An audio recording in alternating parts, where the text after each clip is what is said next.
Halo semuanya, selamat datang lagi di podcast Sehat Seutuhnya season yang keempat bersama gue Willy Yonas. Kita sudah hadir di episode terakhir di season ini, episode ke-48 dan kita akan ngomongin mengenai chrononutrition. Ini adalah hal yang menurut gue salah satu paling praktikal yang bisa kita lakukan. Karena kalau kita ngomongin chrononutrition, apa sih itu chrononutrition? Intinya adalah gampangnya itu kapan kita makan. Karena ternyata kapan kita makan itu sama juga pentingnya sama apa yang kita makan. Karena mungkin selama kalau kita ngomongin soal nutrisi, kita selalu mungkin diskusinya apa yang perlu kita makan, apa yang perlu kita hindarin, apa yang ya kita bisa makan tapi in moderation misalnya. Tapi kapan kita makan itu ternyata sangat-sangat penting. So, ini adalah istilah yang dibikin chrononutrition. Dan masalahnya kenapa ini penting? Karena ketika kita mengatur jam makan kita, kapan kita makan, itu ada pengaruhnya dengan metabolisme, dengan penyimpanan lemak, dengan kadar gula darah kita, seberapa cepat naik atau seberapa cepat turun, itu semua ngefek semua. Itulah kenapa pentingnya kapan kita makan. Nah, sekarang yang ingin kita bahas pertamanya adalah gimana tubuh kita tahu gua makannya jam berapa. Jadi sebenarnya di dalam tubuh manusia ini ada jamnya, teman-teman. Jadi di bagian otak kita namanya suprachiasmatic nucleus. Oke, ini namanya emang agak agak rumit sedikit. Tapi ini adalah satu bagian di otak kita yang mengatur jam tubuh kita. Dan ini dipengaruhi oleh cahaya sama ketika makanan itu masuk. Jadi sebenarnya tubuh kita itu punya rekaman. Kalau matahari udah keluar, dia udah tahu tuh, tubuh tuh udah tahu, "Oh ini pagi, oh mungkin ini waktunya untuk gua mengeluarkan hormon-hormon tertentu. Oh makanan masuk, oke ini saatnya gua mengeluarkan hormon dan enzim-enzim tertentu karena makanan udah siap masuk." Jadi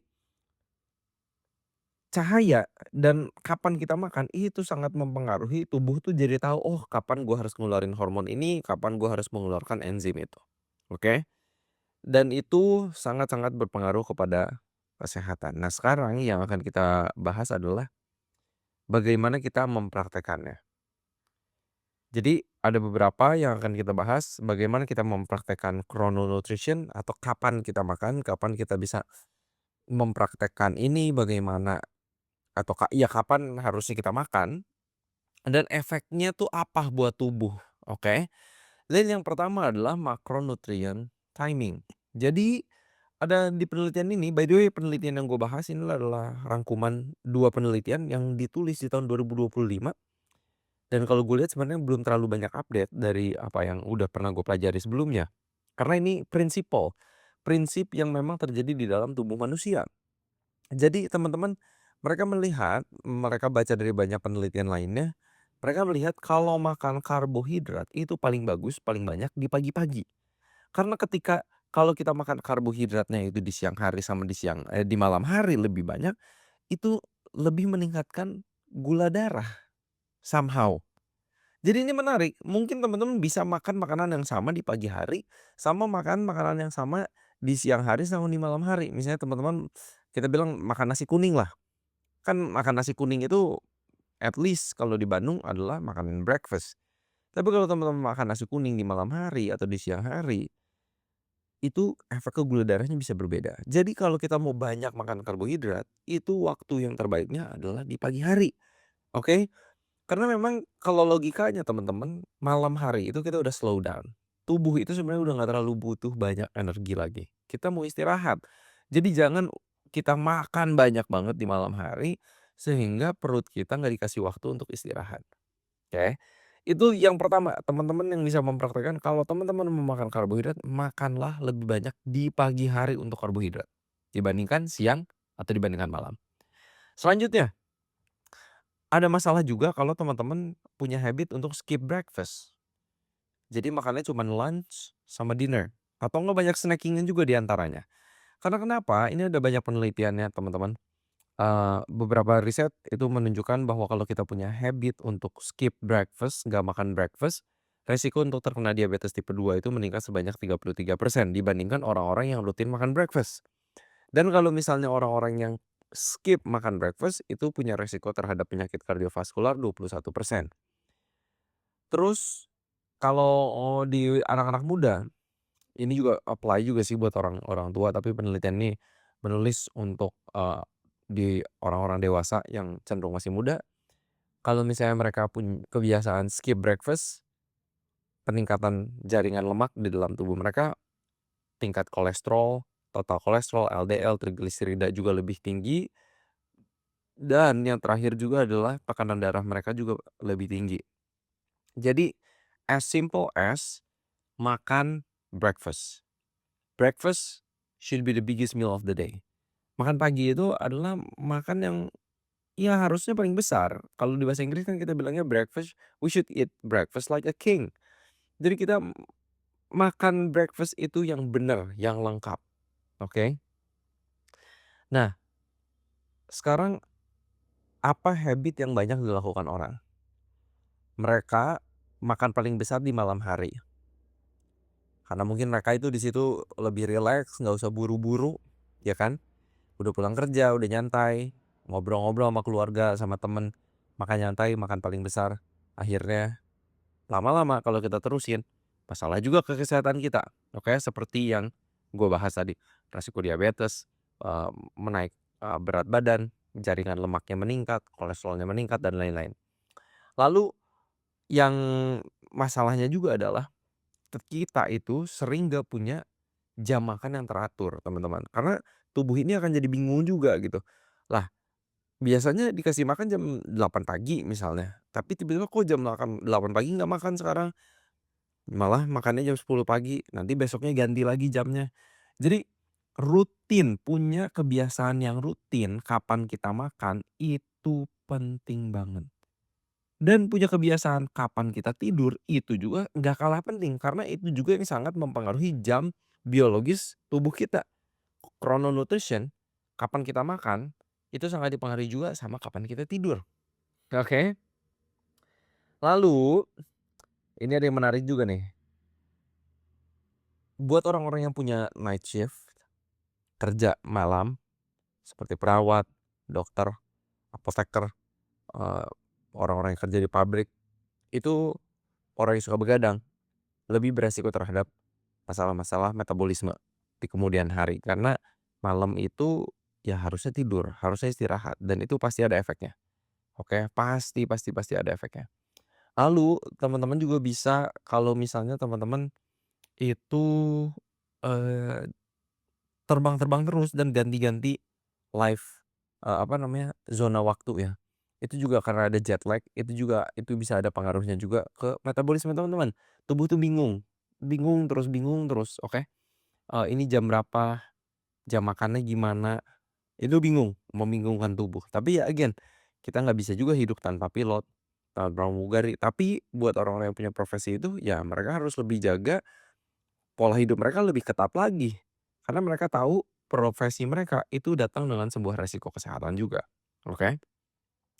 Lalu juga dengan urbanisasi, digitalisasi, dengan advancement in technology, orang-orang hidupnya ya 24 jam bisa ada listrik, bisa ada internet, bisa nonton semaunya, oke? Jadi harus sangat hati-hati sih teman-teman dengan habit-habit, dengan culture yang ada di zaman sekarang ini. Karena again, itu mempengaruhi chrononutrition kita, kapan kita makan, dan efeknya itu sangat-sangat nyata buat tubuh kita, oke? Dan ini lanjut ke poin selanjutnya bahwa bahayanya dengan artificial light. Kita sekarang bisa kerja sampai malam pakai laptop, pakai iPad, pakai tab, pakai HP. Jadi bahkan kita udah nempel kepala di ranjang pun, kita masih pakai HP, dan ini juga mengganggu dari jam tubuh kita. Ya ini gue juga guilty ya, karena kerjaan gue salah satunya harus terus standby di HP gitu kan. Jadi ya sampai di kasur pun kadang gue masih pegang HP, dan ini yang perlu gue terus perbaiki. Tapi paling enggak gue memperhatikan sisi-sisi aspek yang lain. Jam makan gue teratur, jam tidur gue teratur, oke?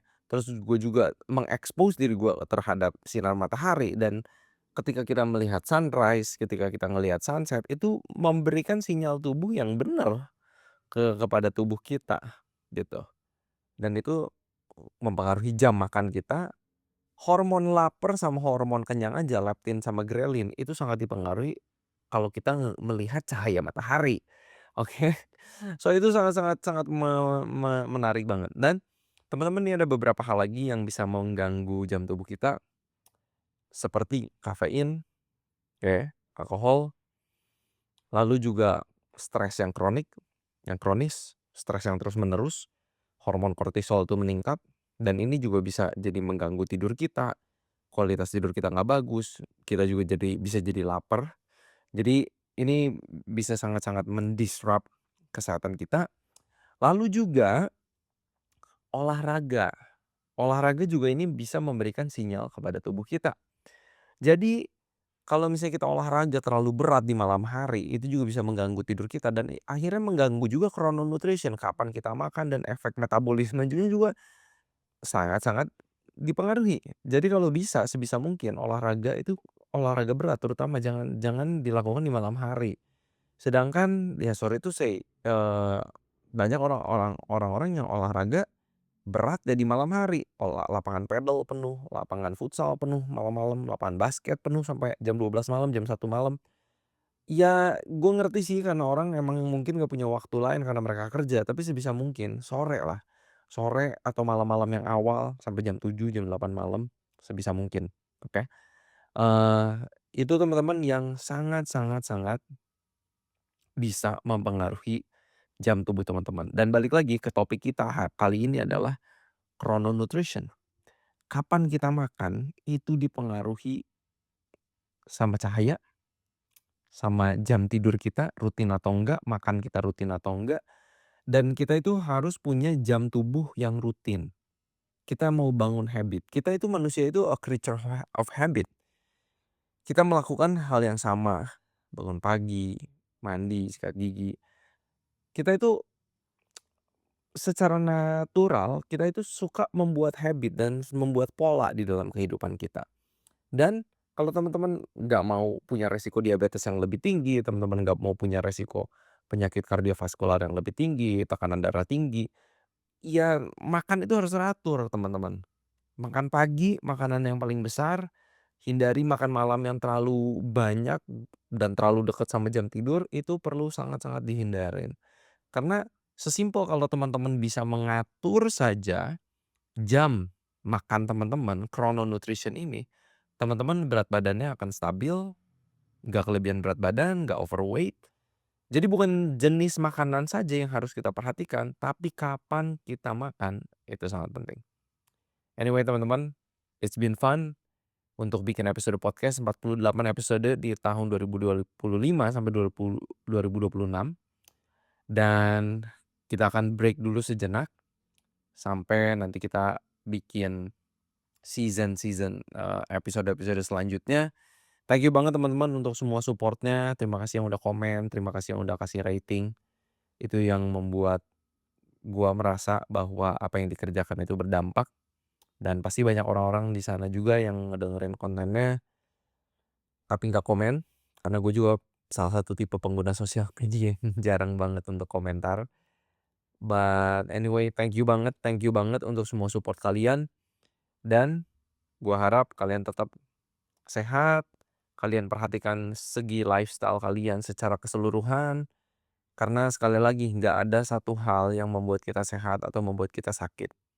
Semua itu terjadi secara kolektif, secara bersamaan dari beberapa habit yang kita lakukan, apakah itu sehat atau enggak, bikin kita sakit atau sehat, dan apakah kita lakukan itu terus-menerus, ulang-mengulang atau enggak, oke? Anyway seperti biasa teman-teman, harapan gua semoga kita sehat seutuhnya.